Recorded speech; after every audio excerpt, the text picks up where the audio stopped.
محمود غزنوی کو خبر دی گئی بادشاہ شکست ہو گئی. محمود نے 2 رکعت نماز ادا کی. اور یہ بھی بتا دوں اللہ والوں کا اتنا ادب کیا محمود غزنوی نے کہ اس مصلے پہ کھڑے ہو کر نماز نہیں پڑھی, اس کو سر کے اوپر رکھ کے نماز پڑھی.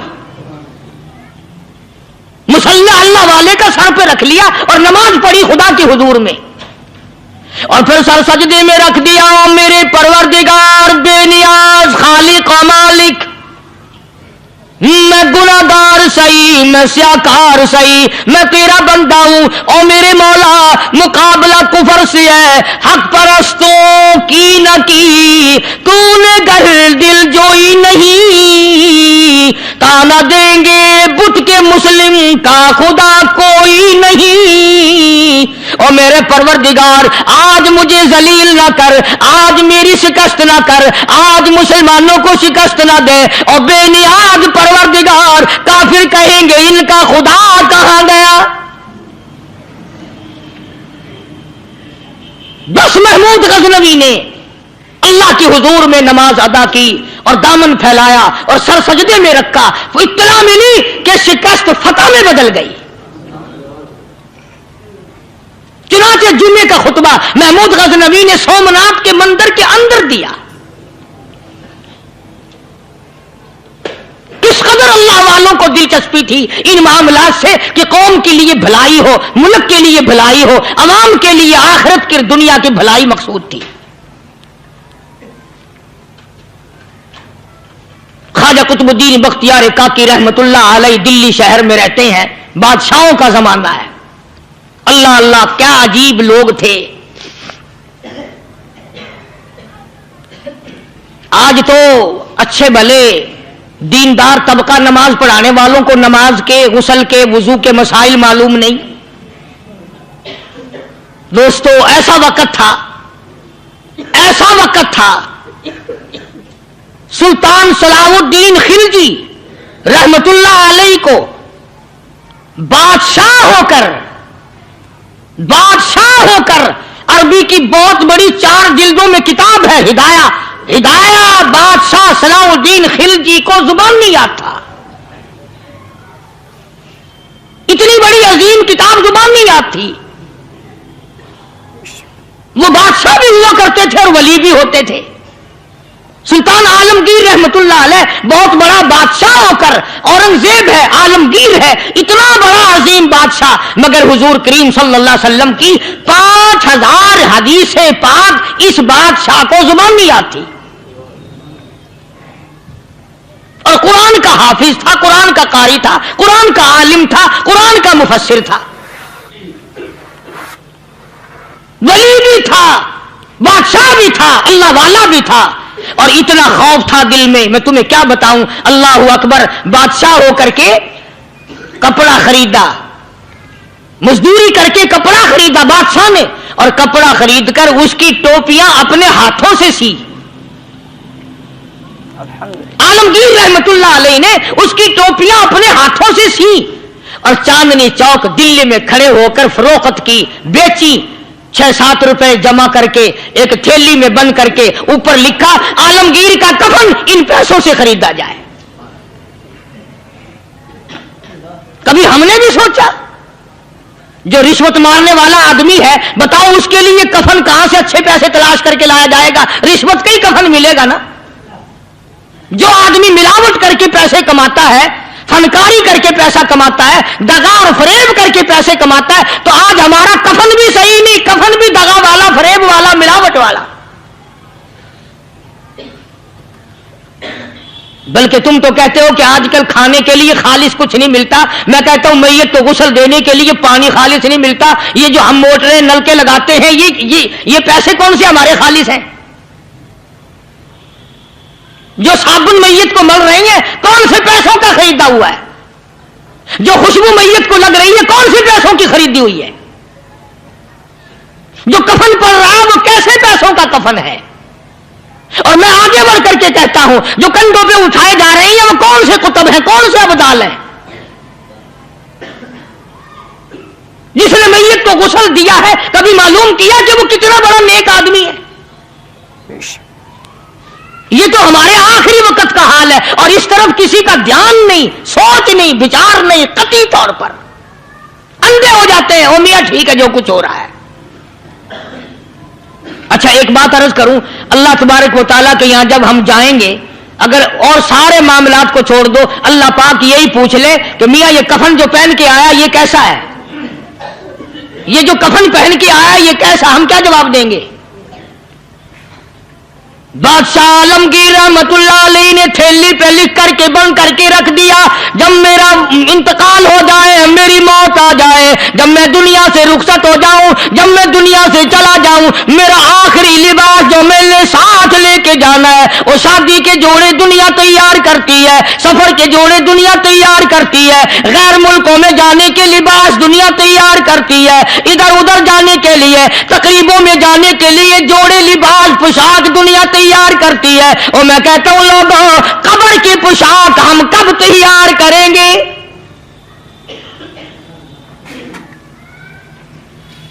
عالمگیر رحمت اللہ علیہ نے خود اپنے کفن کا انتظام کر کے رکھ دیا. ہمارے گھروں میں تو اگر کفن کا ذکر کرو تو گھر والے بھی منہ بنائیں گے، چھوڑو تم نے کفن کی باتیں بنانی شروع کر دی ابھی سے ہی. اور ایک اور عرض کروں، کفن بھی مقدر والوں کو ملتا، کئیوں کو ملتا ہی نہیں.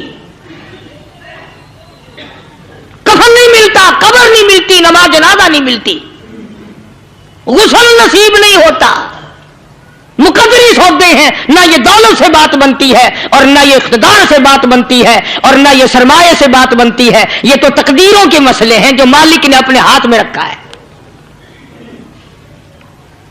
جناب رسول کریم سب کہہ دو صلی اللہ علیہ وسلم کے سگے چچا، اللہ غنی جنگ احد ہے، امام الانبیاء محبوب کبریا حضرت محمد مصطفیٰ صلی اللہ تعالی علیہ وسلم کو خبر دی گئی، آپ کی حالت بھی زخمی ہے، آپ کا چہرہ انور زخمی ہو گیا، آپ کے چہرے میں خود جو سر پہ اوڑھ رکھا تھا اس کے ہلکے کڑیاں چہرے انور کے اندر چلی گئی، نکلتی نہیں، نکالنا چاہتے ہیں، نکلتی نہیں، نکالنے کی کوشش کرتے ہیں. ابو عبیدہ بن جراح رضی اللہ تعالیٰ عنہ نے دانتوں میں پکڑ کر وہ ہلکا زنجیر والا کھینچ لیا.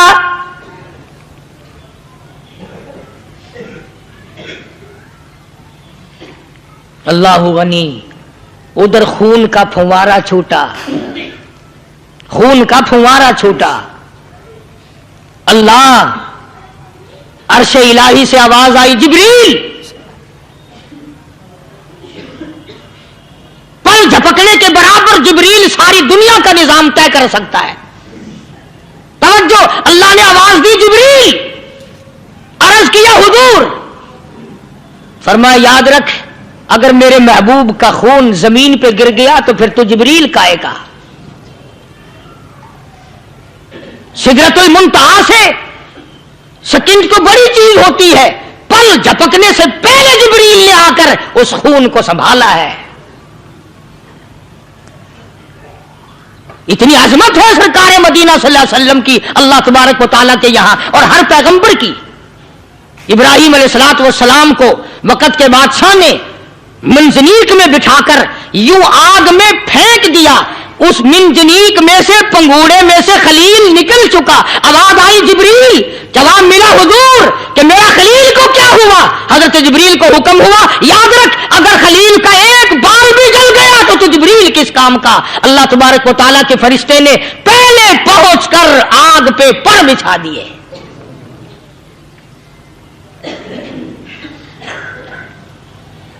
یوسف علیہ الصلوۃ والسلام کو بھائیوں نے کنویں میں پھینکا. اب بتاؤ کنواں کوئی 100-200 گز یا 100-200 میل تو لمبا نہیں ہوتا. میں خالق کی بے نیازی تمہیں بتا رہا ہوں اور اپنے پیغمبروں کی کس طرح حفاظت فرماتے ہیں. سبحان اللہ. بھائیوں نے کنویں میں دھکا دیا، جبریل جی یہ کیا ہوا؟ تو میرا نبی آیا. میرے نبی کے کنویں میں جانے سے پہلے تخت بچھا دے. جبریل نے پر بچھا کر تخت بنا دیا. وہ تو یوں بچاتا ہے، وہ تو یوں سنبھالتا ہے. ابو عبیدہ بن جراح رضی اللہ تعالی عنہ نے سرکار مدینہ صلی اللہ علیہ وسلم کے چہرے انور میں سے وہ جو زنجیر کڑی کھینچی اللہ اللہ, ابو عبیدہ کے 2 دانت نیچے کے, 2 اوپر کے, 4 دانت نکل گئے. آج ہمارے دانتوں کو کیڑے کھا جاتے ہیں, کھوکھریں بن جاتی ہیں, نکل جاتے ہیں. ابو عبیدہ تو کتنا خوش نصیب جوان ہے, تیرے 4 دانت تو نکل گئے پر حضور صلی اللہ علیہ وسلم کی تکلیف کو تو نے دور کیا. یعنی آقا کی خدمت کرتے ہوئے ابو عبیدہ کے دانت نکل گئے. ادھر اپنی تکلیف آئی, ادھر پتا چلا کالی کملی والے صلی اللہ تعالی علیہ وسلم تیرے چچا کا حال ٹھیک نہیں. جناب امیر حمزہ رضی اللہ تعالیٰ عنہ کو شہید کر دیا گیا, کپڑے بھی اتار لیے گئے. حضور کریم صلی اللہ علیہ وسلم بڑا صدمہ پہنچا, بڑا رنج پہنچا. ایک بات کرتا ہوں, توجہ کر کے لکھ کے لے جاؤ, کام آئے گی. بیٹیوں کو بتاؤ, بہنوں کو بتاؤ. سرکار کی نظر پڑی, سرکار کی نظر پڑی.